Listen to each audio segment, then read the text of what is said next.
سے ابو نعیم نے بیان کیا، کہا ہم سے حشام اور شیبان نے، وہ یحییٰ سے، وہ ابو سلمہ سے، کہا میں نے عائشہ رضی اللہ تعالی عنہا سے پوچھا کہ کیا نبی کریم صلی اللہ علیہ وسلم جنابت کی حالت میں گھر میں سوتے تھے؟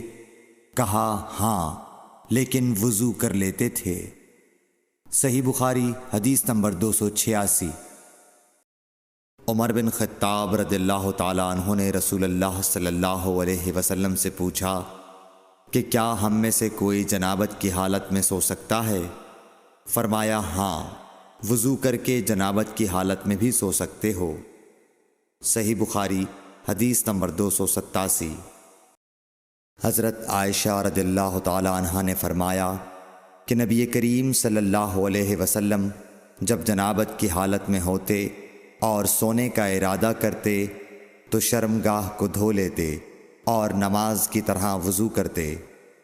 صحیح بخاری حدیث نمبر 288۔ حضرت عمر رضی اللہ تعالی عنہ نے نبی کریم صلی اللہ علیہ وسلم سے دریافت کیا کہ کیا ہم جنابت کی حالت میں سو سکتے ہیں؟ آپ نے فرمایا ہاں، لیکن وضو کر کے۔ صحیح بخاری حدیث نمبر 289۔